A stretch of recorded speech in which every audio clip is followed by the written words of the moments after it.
Hello and welcome to episode 111 of the Survivor's Guide to Life podcast. Last week was a more somber podcast for us. Peter shared from his personal experience of grief because of the death of his wife, Lynn Bernstein, and we are all grieving, and we are all still grieving.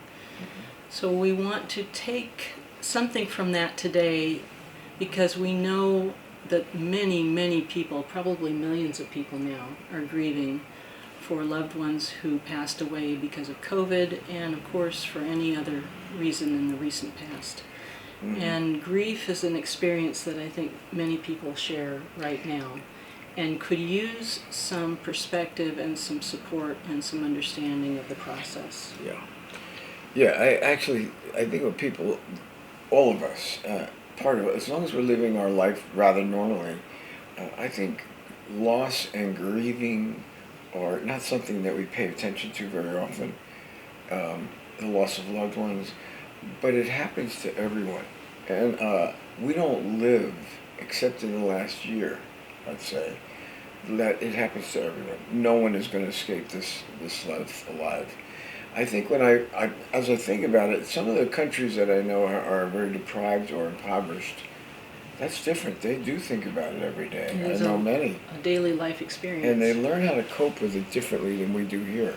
But it's part of their life. Mm-hmm. With us, it hasn't been until the last year or so with the pandemic-19 crisis. That's different because now we have millions, and not exaggerating, people who are grieving.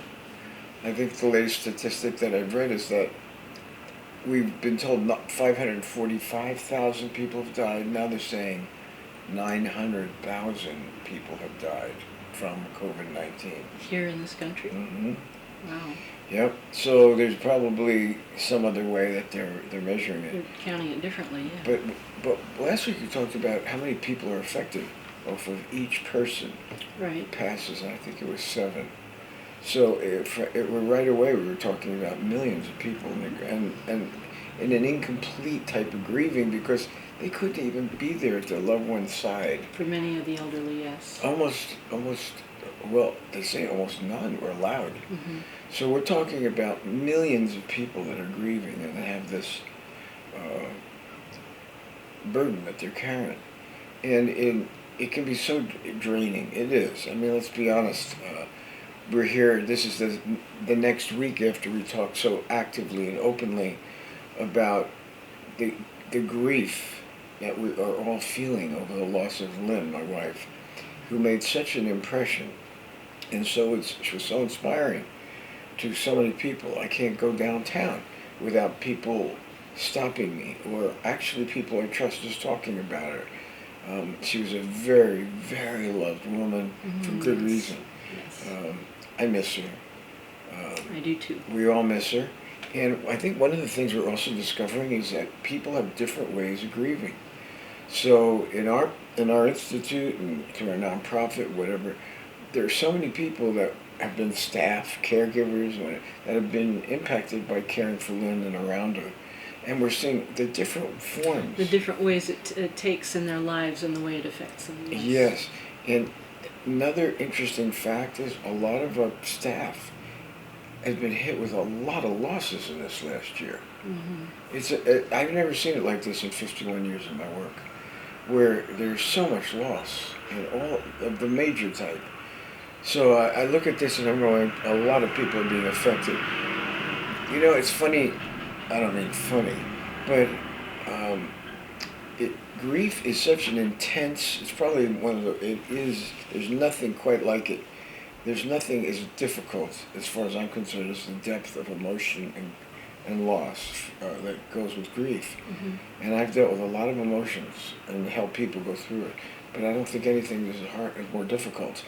Here's one of the things I'm discovering.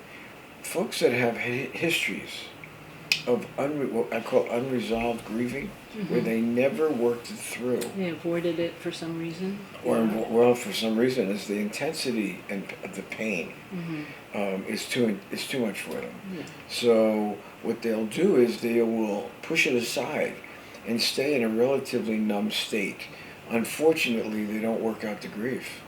So when it comes to the present, not only do they wind up dealing with the present, all the other grief comes with it. Everything comes up. And so do the defenses that come up with the other. Yeah. So we are seeing that, and we're seeing a lot of people suffering, not just from the current grief, but the other unresolved grief in their life that they didn't work out, or didn't really get involved with to move through it. Mm-hmm. See, grieving there's a purpose to it. There's a real need to grieve. There's a real need to work it through, not to circumvent it, not to avoid it, but to know that it will lead to healing. But many people, I know this is true even in my own family and some of our own people around here, it's too much for them. It's just too overwhelming and too painful. I don't deny the pain. You can't make them clinically, you can't get into it in the sense of grief is not something you sit around and psychoanalyze. You can look at, though, that it can be a very, very serious kind of difficulty that, if people don't approach it and move through openly it. And acceptingly. I'm thinking of one client that we had a number of years ago who came to us because she was having trouble with addiction. And what we found when we started working with her was that she was still grieving or stuck in protracted grief for a parent who had died about 7 years before. And it was, in some ways, she was frozen back there, unable to let go and work through her grief, and her health and her life were deteriorating because of it. Yes. And her husband also died. Right. I remember. Yes. We've seen cases of protracted grief and the damage that it causes. It affects the people's lives. And the addictive, the drinking, the drugs, alcohol, the dangerous things that people begin to do to avoid it are even more destructive. They're Right. used as a self-medication in some way. Ultimately, though, it causes more problems. I've also seen people addicted to their work. They get busier, they get more involved so they don't have to feel what's going on. That's another addiction. Mm-hmm. But you can understand in some ways, I'll tell you, I sure can. Why? The overwhelming intensity of the feelings of And grief. it is intense. And with all the years of experience that I have dealing with very, very difficult, traumatic situations and traumatizing, the impact of trauma on people's lives, and I have the experience and knowledge of how to deal with it, and also to deal with the effects of it in me as the practitioner and the caregiver in that regard. This is different. This is still different. There's similarities, but this is different in the sense of the impact of it. This is more what they call bereavement. Okay. And bereavement... Now, what do you mean by bereavement? Yeah. If you don't mind, excuse me for biting my nail, it just broke. Okay. If you don't mind, I'm going to read from... We've been reading some very good information. This is from our wonderful hospice group here in Petaluma. They've given us some excellent materials. And the hospice that your mom is being served by in Florida, both of them outstanding organizations. So that's all I'm going to say. Absolutely. Yeah. And this kind of information isn't bad because it really gives you kind of a picture of what people go through. And this is the article. This is on bereavement. It says bereavement is a normal process following the death of a loved one.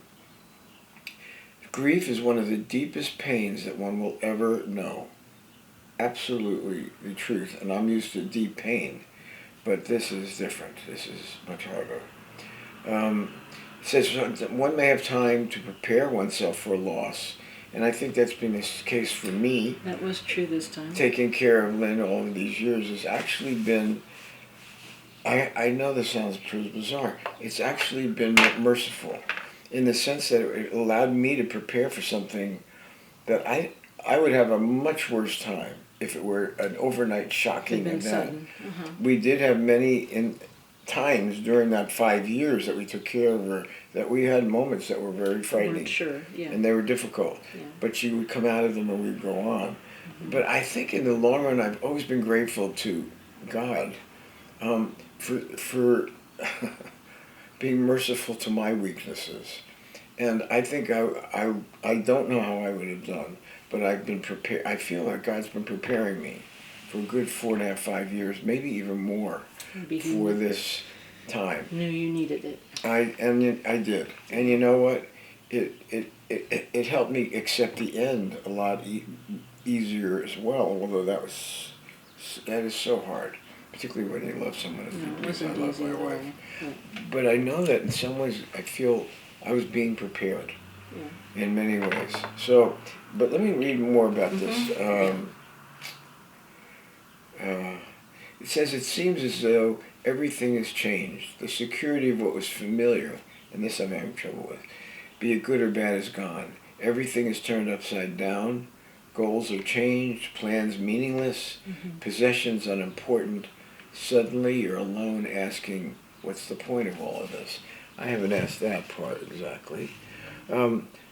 Loss, while unique to the individual, is a universal experience, and this is something that,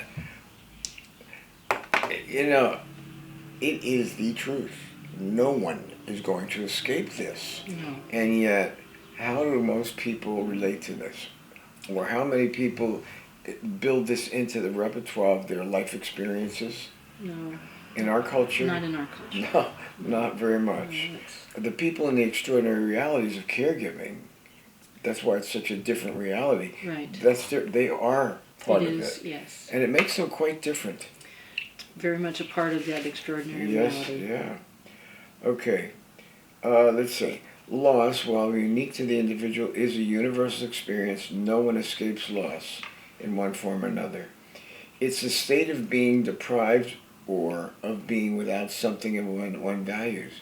Grief in response to loss can manifest itself, this we found is very true, manifest itself physically and or emotionally. Real body discomforts may be felt in such symptoms as shortness of breath, stomach ailments, weakness, exhaustion, chills, lack of appetite, insomnia, and soreness of the body. That's me. Emotionally, one might experience disorganization, fear, anxiety, powerlessness, hostility, blaming, forgetfulness, feeling crazy, depression. This stuff is rough, people. Yeah. They're saying it like it is, and I'm telling you from flesh and blood experience. And I'm a voice of experience, so-called. It is brutal. I have seen people have different reactions to the grief. I've helped them during this time, particularly in the last weeks. I've seen others that cannot connect up yet with the loss and the connection within themselves. Which I remember I was at a funeral for a friend who was killed in a car accident. Worked in a local machine shop, Sterling, wonderful guy. Big service. And a couple of a family that we know for years that owns a company down here, and they're quite old now, Irv and Patty, were there, and they were good friends of this family that lost Sterling. And Irv and Patty's family has been hit with some big losses, and recently to that time. And I remember one of their sons, I'll never forget, a nice man, during this time had lost his wife. His son, who is now running their business, a young man, came down with very serious cancer. This man went from losing his wife to the sickness that his son was facing and all the implications of it. And it was interesting because he was talking to me and he says, there's been a lot that's happened and I have not cried one tear. I have heard that from many people. And it's shock, right? I think so, and it's so overwhelming. And he said to me, I know I should, and yet I just can't seem to find the connection with those sadnesses. And he was telling me in a sweet way, and I remember looking at it very sweetly, and I says, you may need some help to get through this. I'll help you, we'll help you, but you can't keep this up. I think it had already been 6-7 months. He says, that's a long time. I hadn't shed a tear. So, we're not talking about an unusual experience. It's another human reaction to grief and bereavement. I'm looking at this today, and I feel very strongly about this. We could have passed on this podcast today because there's so much going on, and I chose not to, and I'll tell you why. Because I know there are so many people in need of what we're going through and what we learned and what we know in helping other people too. We want to make sure that this message gets out to you and gives you some support and some encouragement, not to critique yourself, not to be critical or harsh. That's the last thing to do when people are grieving.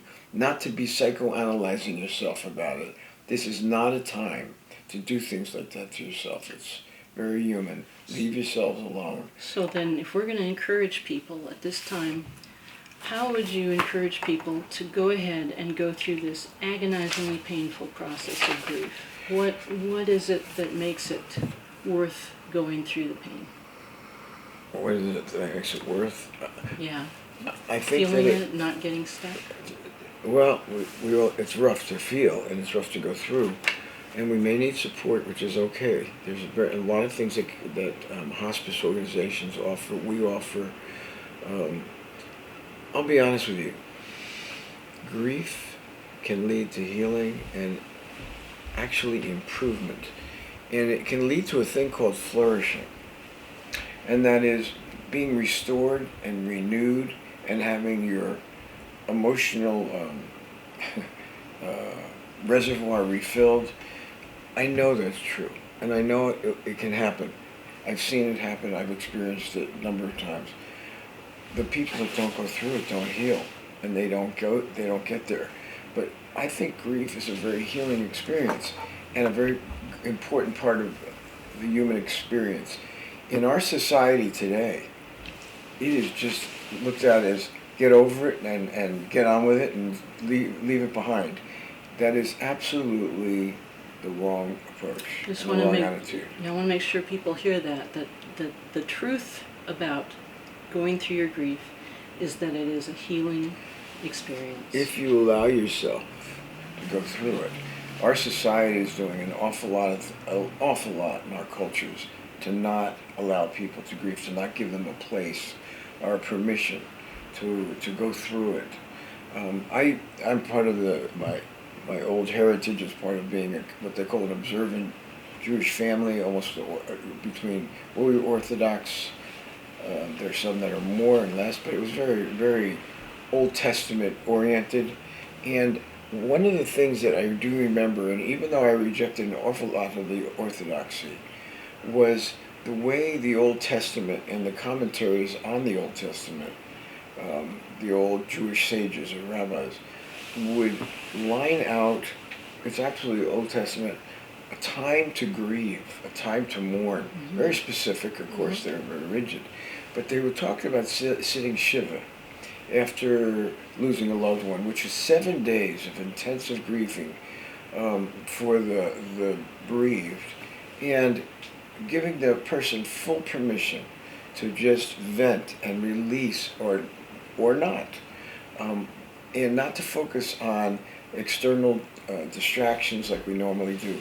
But they cover the mirrors. The men don't shave. It's just a time when it's permission. It's permission. I think in the Old Testament they actually tore their clothing to represent bereavement. Today the Jewish people wear a little black ribbon while they're grieving. They're only allowed to grieve for 7 days, and this is where the rules were not your thing. This is where I didn't. Where hard and fast. Orthodox Judaism and I went our separate ways. Yeah. It's a little too rigid for me, but I do believe that they recognize the need for the human condition and to give it permission and to honor it. We don't do that anymore, and it's a big loss. So I look at those things. I know at our institute, we tell people who are grieving, if you don't have a place, you can use our place where you're safe. We'll help you get through this. People need it. So I think it's very important. I'm going to jump in because we're getting close to the end again. And something you said a little earlier reminded me. And you said that grieving can lead to healing and a flourishing life. Yes. There was an article that you saw that you wanted to mention that was about flourishing. Oh, that. Do you want to get to that today? I think. Or do you want to go back to something? I want to read this before we go to that. No, flourishing is a way of recharging the batteries. Can good come out of? The answer is yes. Mm-hmm. We have our 111 podcasts have been ways to find resilience through difficulty, suffering, and pain. That's our We're theme. talking about probably the worst, most painful suffering that we can go through. Right. And we're saying yes. We're not telling you to be dismissive and just pretend that it's not hard. We are saying as you go through it, though, you can begin to change for the better and find strengths that you didn't even know you had. But I want to just read a little thing from one of the hospice. It says, through my grief, I've become more sympathetic, a more sympathetic, stronger, and more capable person. I'm kinder, have more understanding, and I'm more willing to hear, not just listen to others. I know that the real healing process comes from within as I enlarge upon my strengths. Just remember, grief and mourning are natural processes. They are difficult to withstand, but allowing oneself to go through these stages openly, freely, and courageously will lead to healing that allows one to resume living. Absolutely. That's the wisdom in that. That's absolutely Great the wisdom. truth, and we are committed to it. Mm-hmm. We also know that it's very painful to go through. Yeah. That's one of the reasons and purposes to these podcasts, to give permission and Some hope. Hope too, but a humanness, not a clinical approach, but something very human to go, we all go through these things. Yeah. Can good come out of it? And we're going, absolutely. But I can say this, that if I didn't know how to be selfless and giving before and become the man I should have been and meant to be, I know how to do it now. And I've learned through many years of taking care of my wife that she couldn't give me anything back, but I could give to her lovingly and sacrificially and feel fulfilled in doing the whole thing and feeling the loss and feeling the pain. Maybe not I didn't want to overload her, but privately I grieved deeply. It's called ambiguous loss for years. Very, very painful. Yeah. I lost 16 pounds. I lost some of my hair. And your hair. Yep. And I blew up with allergies. But the point is, lots of that happens. But out of it has come a person that is a lot more mature, a lot more understanding that none of us are going to escape life. I'm going to die. We're all going to die someday. And that I do believe, and this is me, I have a much closer, in some ways, dependent relationship on God now than I did before. Why? Because I found that I had a source giving me a strength that went far beyond my own to do what I've done. And I know it was a spiritual feeding, and I know God took care of me, and I feel He continued to do so. But honestly, we want to provide you encouragement and hope, not avoiding, not pretending, not cutting off, but facing the difficulty, knowing that you'll come through it, you'll heal, and you'll be a much better person than you were before.